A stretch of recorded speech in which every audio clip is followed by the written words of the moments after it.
안녕하세요. 오늘도 사연 살롱을 찾아주셔서 감사합니다. 사연을 보내는 저는 올해로 30대 중반에 접어든 가정주부이면서 지금은 어느 정도 성공했다는 평가를 듣고 있는 사업가예요. 친정 어머니와 함께 시작했던 음식 관련 사업이 성공을 이루면서 지금에 이르게 되었죠. 제가 성공을 이루기 직전, 그러니까 20대 후반에 갓 결혼한 세대기던 시절 이야기랍니다. 남다른 음식 솜씨를 가진 친정 엄마의 영향을 받아서일까요? 대학교에서 식품영양학과를 전공하게 되었어요. 졸업하던 겨울부터 곧장 어느 요식업 회사에 사무직으로 근무하게 되었고요. 그 즈음 만나기 시작한 남자친구가 바로 지금의 남편이에요. 남편은 저와 같은 대학의 호텔 경영학과 출신이었고 어느 호텔에 근무하고 있는 사회초년생이었어요. 저희 둘 모두 넉넉한 집안 형편은 아니었기에 치열한 사회초년생 시절을 보냈죠. 그 바람에 연애 기간도 꽤나 길어졌고요. 그 긴 연애 시간을 지탱할 수 있었던 건 당연히 저희의 깊은 사랑 덕분도 있었지만 친정엄마의 밥심 또한 한몫 단단히 거들었어요. 남자친구는 본가에서 해주는 밥은 맛이 없다면서 친정엄마가 때때로 불러다 차려주는 밥상을 무척이나 기다리고 반겼어요. 친정어머니와 저는 고봉밥을 매번 복스럽고 맛나게 뚝딱 해치우는 그를 보며 사윗감이구나, 남편감이구나 싶더랬어요. 그렇게 긴 연애 기간이 흐른 뒤 각자의 직장에서 자리를 잡게 된 저희는 자연스럽게 결혼 준비를 시작했고요. 결혼 준비를 시작하면서부터 남편이 왜 그렇게 본가의 밥을 싫어했는지 딱 느낌이 오더라고요. 원인은 바로 시어머니였죠. 시어머니는 건강을 아주 끔찍하게 생각하는 사람이었는데요. 본인 스스로 그 건강의 비결을 채식이라고 입이 닳도록 강조할 만큼 강력한 채식주의자였어요. 어느 정도였냐면 남편이 상견례 장소로 한정식집을 예약했었어요. 왜 한정식엔 보쌈류나 갈비찜 같은 고기들이 나오잖아요. 그게 마음에 들지 않았는지 본인 먹을 음식들을 직접 싸왔더라고요. 시어머니는 조리도 되지 않은 날것 그대로의 채소들을 식탁에 늘어놓으면서 투덜투덜 음식 투정을 늘어놓았고 그 말을 듣는 저와 친정 엄마는 세상에는 참 다양한 사람들이 많구나 싶었어요. 이건 뭐 사람 먹으라고 내어놓은 음식들인지 아니면 먹고 죽으라는 음식들인지? 채식 좋아하시나 봐요. 좋아한다기보다는 말이야 바른 말이지. 인간은 원래가 초식동물이야 초식동물. 그렇게 생각하시는구나. 그런데 이 자리에도 고기 안 들어간 음식들은 많지 않나요? 그렇게 보이긴 보여도 밖에서 사 먹는 음식들은 도통 믿을 수가 없어. 네? 뭐 하나 동물 성분이 없는 음식들이 없잖니. 고추장에도 동물성 성분 조미료가 들어가 있고 김치에 들어간 젓갈도 동물성 성분이고 된장찌개에도 하다못해 멸치 육수라도 썼겠지. 동물성 성분들은 하나같이 독이에요. 사람 죽이는 독. 네. 여러분들께서는 비건이라는 말을 혹시 들어본 적 있으신가요? 육류, 가금류, 난류, 어류, 유제품들을 섭취하지 않는 형태의 채식주의자를 지칭하는 말이 바로 비건인데요. 시어머니는 이러한 비건 채식 스타일에 본인 가치관까지 접목시킨 아주 독특한 형태의 채식주의자였어요. 채식을 바탕으로 거의 모든 음식을 생식으로 먹는다고 해야 할까요? 식자재를 불에 강호하지 않은 채로 자연 상태 날것 그대로 먹거나 혹은 말려서 먹는 방식이죠. 불에 가공해서 먹는 음식은 오직 밥 하나뿐이었어요. 그런 시어머니의 식탁을 간단히 설명하자면 이래요. 따끈따끈하게 지어놓은 쌀밥에 반찬이라고는 날것 그대로 썰어놓은 당근, 오이, 말린 호박과 가지 등 채식이 전부였어요. 그 반찬들을 오직 굵은 소금에 찍어 먹기만 할 뿐이었죠. 고추장이나 된장 같은 양념들도 절대로 식탁에 올리는 법 없었죠. 물론 시어머니가 채식주의자라고 해서 흉보자는 건 아니에요. 세상에는 사람들 숫자만큼이나 다양한 삶의 방식이 있고 채식주의 또한 그 중에 하나일 뿐이니까요. 범죄를 옹호하는 것을 제외한 모든 삶의 방식이 존중받아 마땅한 만큼이나 시어머니의 채식 또한 존중받아 마땅한 것이라 생각하고요. 하지만 문제는 시어머니 본인의 채식주의를 타인에게 억지로 강요한다는 것에 있었어요. 결혼 후 한동안은 큰 문제 없이 보냈어요. 시댁과 신혼집이 제법 거리가 되었던 데다가 남편이 저의 든든한 방패막이가 되어주었거든요. 그러던 어느 날, 있잖아 여보, 지금 제일 받고 싶은 선물 딱 한 가지만 말해봐봐. 선물? 자기 성과금 받았구나? 물질적인 거 말고, 응? 장모님 애인 생기셨대? 잘됐다. 혼자 많이 외로우셨을 텐데. 자꾸 뭐래. 나 지금 우리 얘기하고 있거든. 당신 설마 눈치도 못 채고 있었던 건 아니지? 무슨? 나도 안다 뭐. 고마워 여보. 고생 많이 했어. 앞으로 더 열심히 살자 우리. 아들인지 딸인지는 안 물어봐? 그게 뭐가 중요해. 아들이든 딸이든 건강하게 낳아서 잘 키우면 되는 거지. 왜 그렇게 빤히 봐? 당신 표정이 완전 기뻐하는 사람 같지는 않아서. 왜? 아빠 되는 거 부담돼? 부담이라기보다는 그래, 숨길 일은 아니니까. 나 해외 연수 기회 잡았어. 한 3, 4년 외국에 있는 호텔에서 근무하게 될 것 같아. 에이, 난 또 뭐라고. 좋은 일이잖아. 태어날 아이의 부모이기 전에 당신에게도 당신의 삶이 있는 거고. 아이는 나랑 친정엄마가 잘 돌볼게. 마음 편히 다녀와.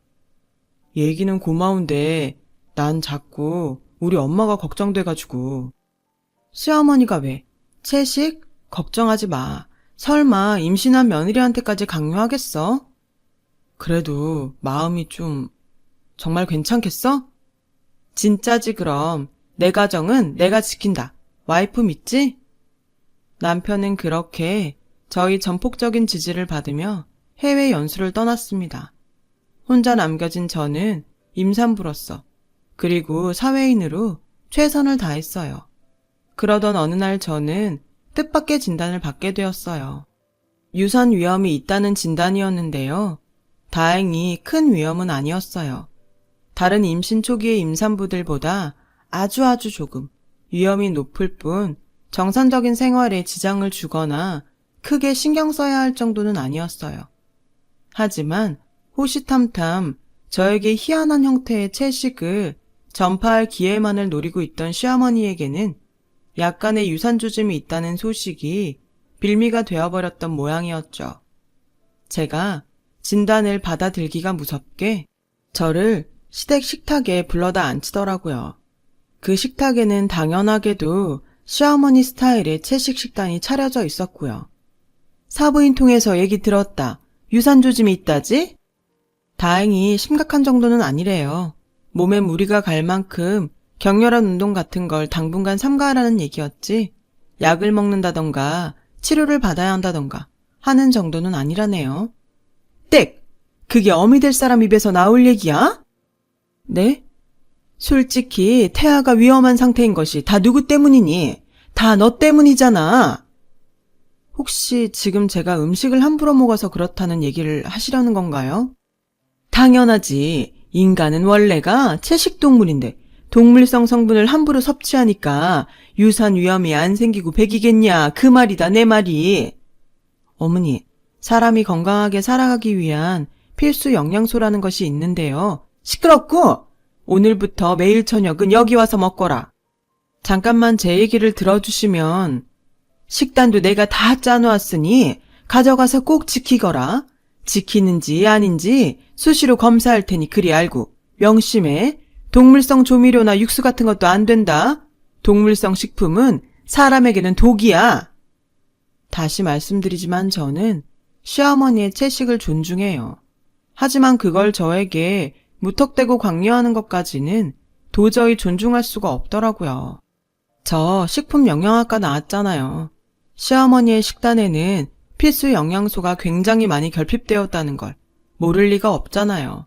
아니, 여러분이 보셨어도 문제 심각한 식단이다 싶을걸요?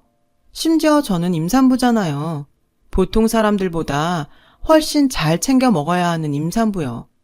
그런 임산부에게 정상적인 채식도 아니고 거의 생식 수준의 기이한 채식을 강요한다니요.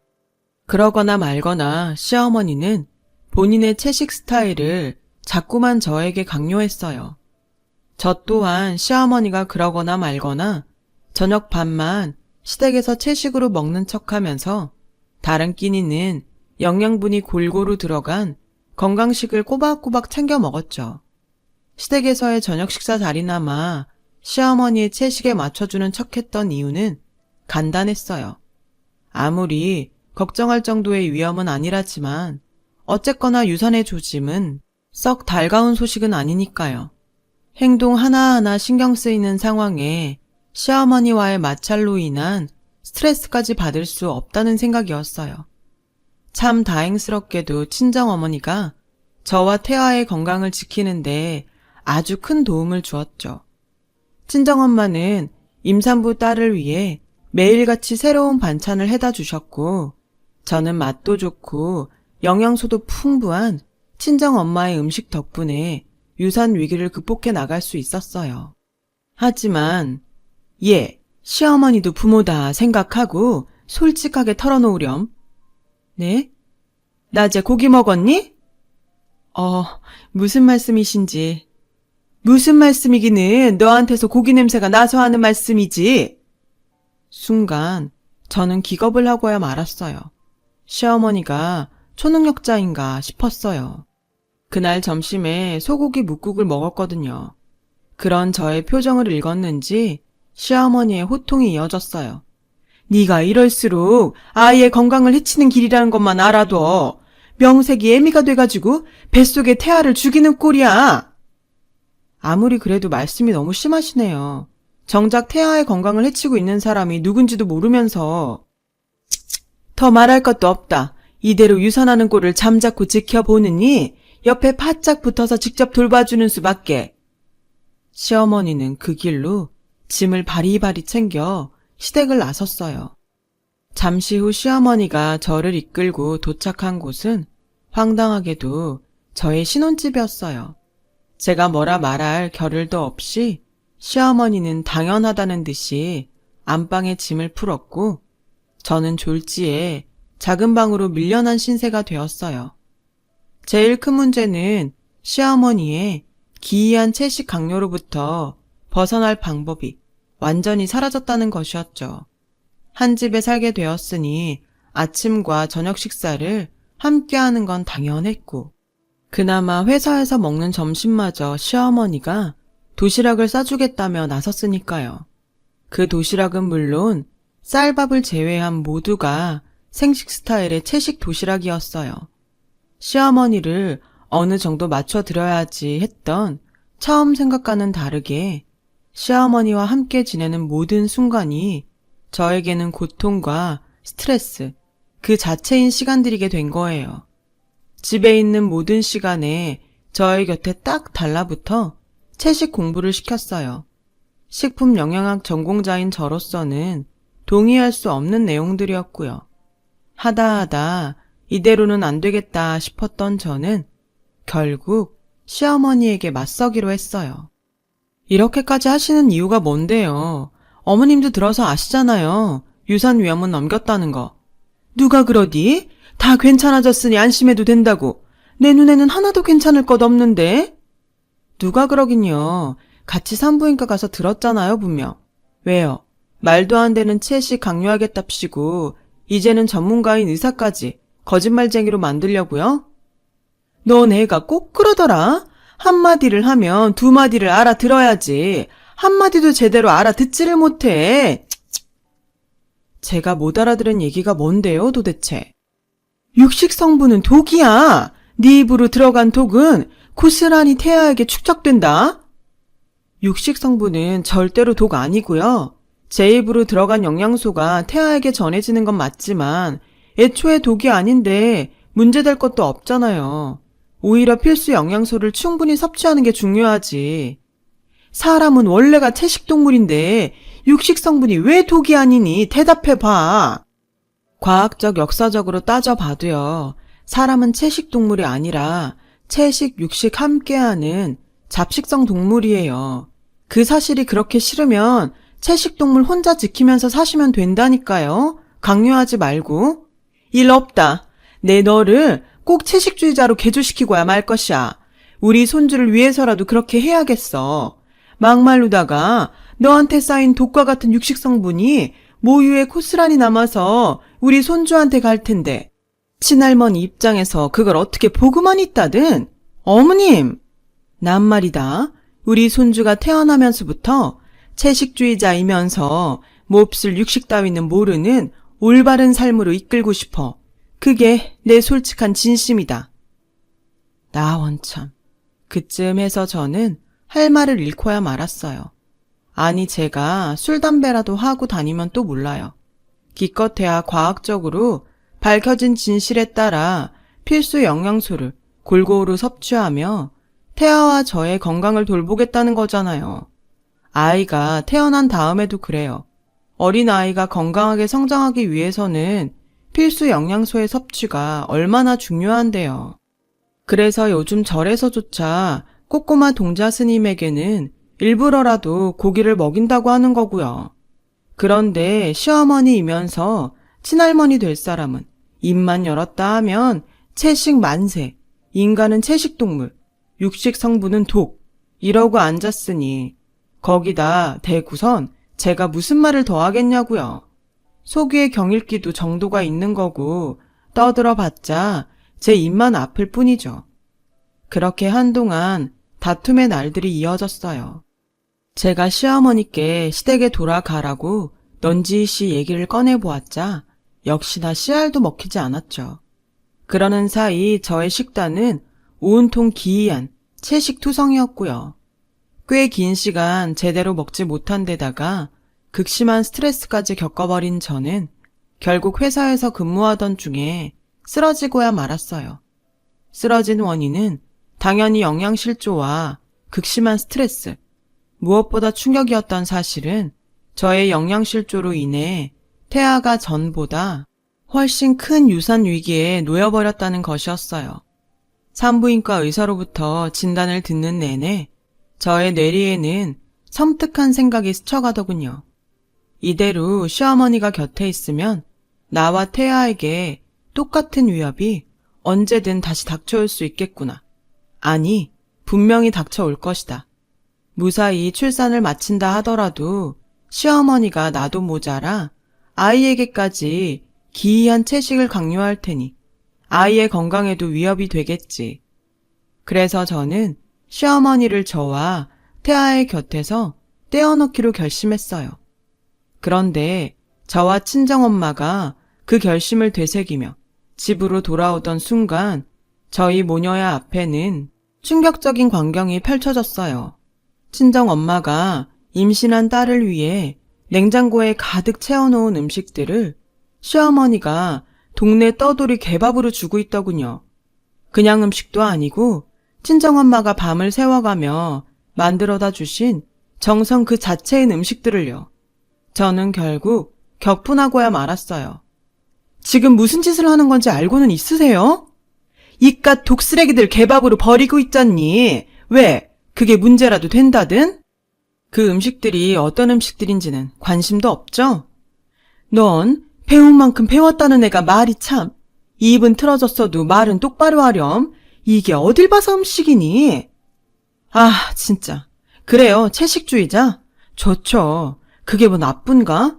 사람에게는 각자의 가치관이라는 게 있는 법이니까 존중합니다. 그래? 아이고야, 이제야 네가 좀 올바른 생각을. 근데 이건 아니죠. 동물성 성분이 독이라는 말도 시어머니 본인이 주장하는 이상한 채식 식단이 건강식이라는 말도 절대 동의 못해요. 자신의 가치관을 타인에게 이런 식으로 강요하는 것도 더 이상은 존중할 수가 없겠습니다. 동의할 것도 없고 존중할 것도 없어. 어른이 하는 말이니까 넌 그냥 나 죽었소 하면서 시키면 시키는 대로 따라해. 저 지금 응급실 다녀오는 길이에요. 근무하다가 쓰러져서. 혹시 고기 먹었니? 뒤에서 그러고 다닐 줄 진작에 알아봤다. 제대로 못 먹어서 쓰러진 거예요. 영양실조. 그놈의 이상한 채식 강요 때문에 받은 스트레스가 원인이기도 하고요. 저와 태아에게 독은 동물성 식품이 아니라 어머님 그 자체였다고요. 너 지금 친정엄마 앞이라고 체면 세우니? 이게 어디 버르장머리 없이? 버르장머리 없을만 해서 없는 거고 앞으로는 안 보고 살 작정으로 이러는 거죠. 의절이라도 하겠다? 누구 맘대로? 유감이지만 해외 연수 중인 댁내 아드님과도 통화 마쳤네요. 참, 이제는 내 남편이지 당신 아드님이 아니라 꼴도 보기 싫으니까 얼른 가세요. 짐은 택배로 보냅니다. 그렇게 저는 시댁과 의절을 했습니다. 솔직히 말해서 속이 아주 시원하더라고요. 찍소리도 못하고 돌아서는 시어머니의 모습을 보며 안도했어요. 저와 태아의 건강을 위협했던 원인이 사라진 것이니까요.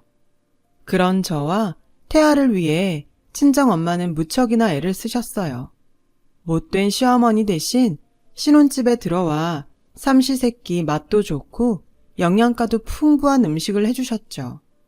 덕분에 저는 빠르게 건강을 회복할 수 있었고 떡두꺼비 같은 아들을 순산했어요. 세상과 바꿔도 아깝지 않을 만큼 사랑스러운 아이예요. 그 무렵 육아휴직을 낸 저는 아들을 돌보며 겸사겸사 새 사업도 구상하게 되었습니다.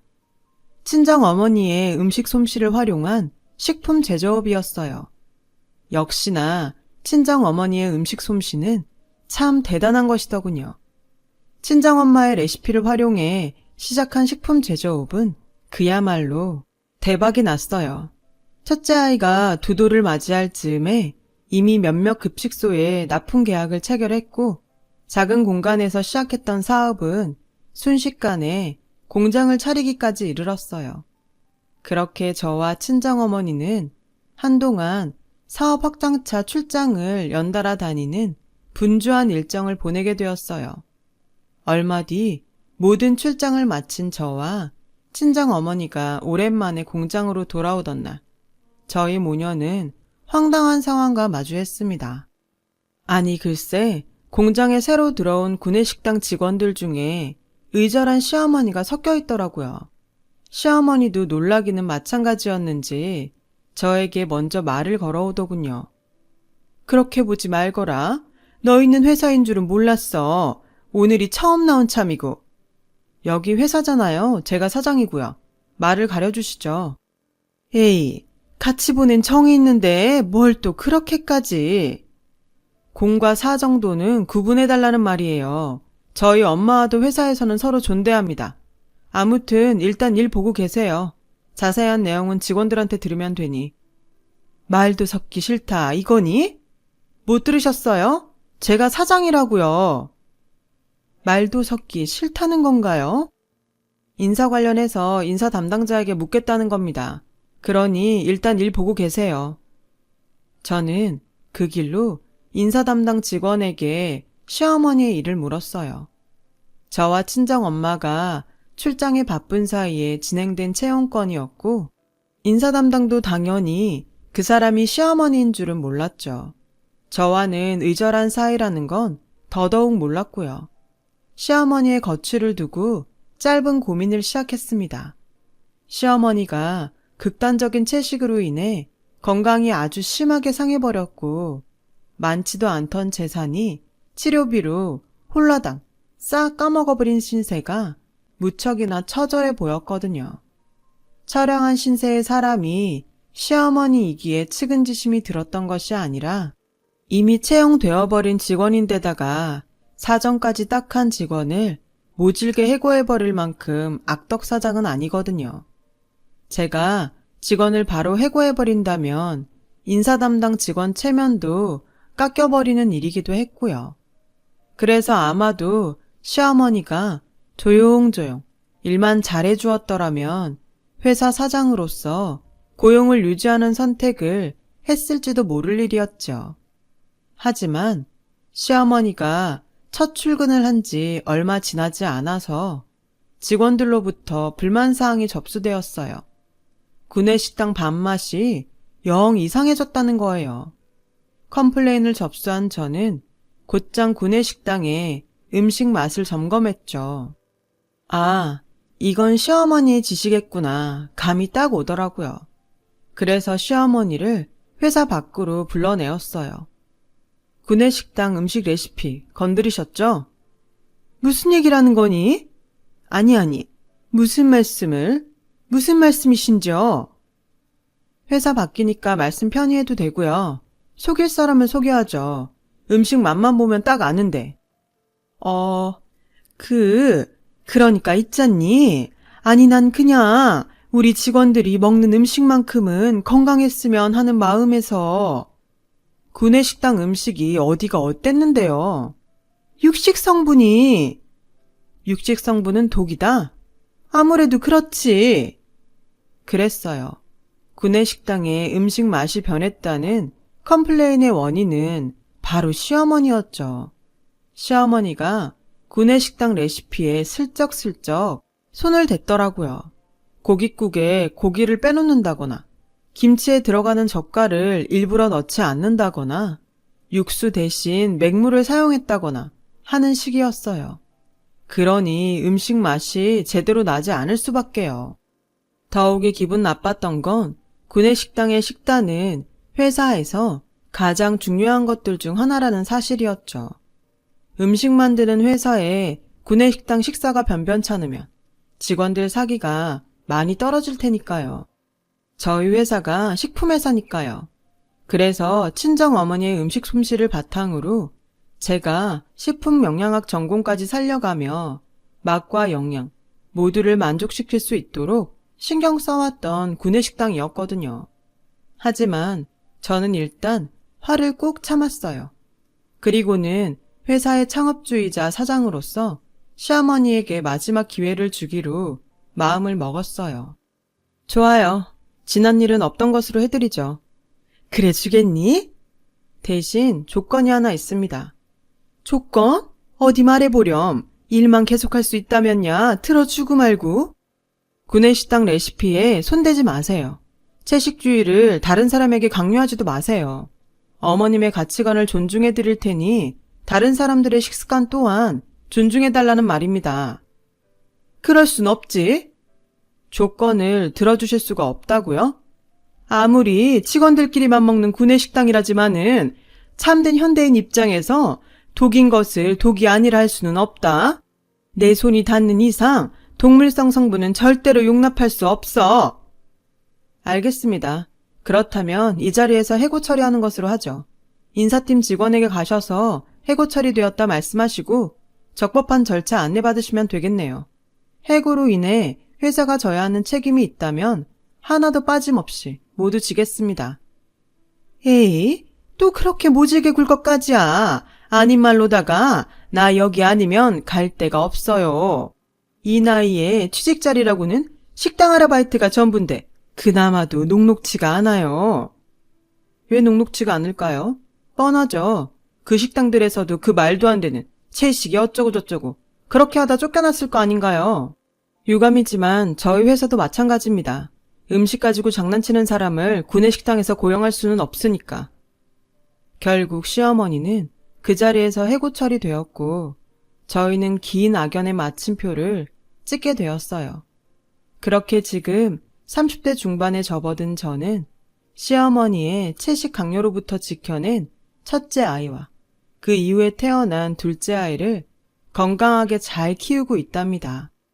저와 친정어머니 그리고 해외 연수에서 돌아온 남편은 아이에게 가리는 음식 없이 골고루 꼭꼭 씹어 잘 먹는 식습관도 빼먹지 않고 가르치고 있어요.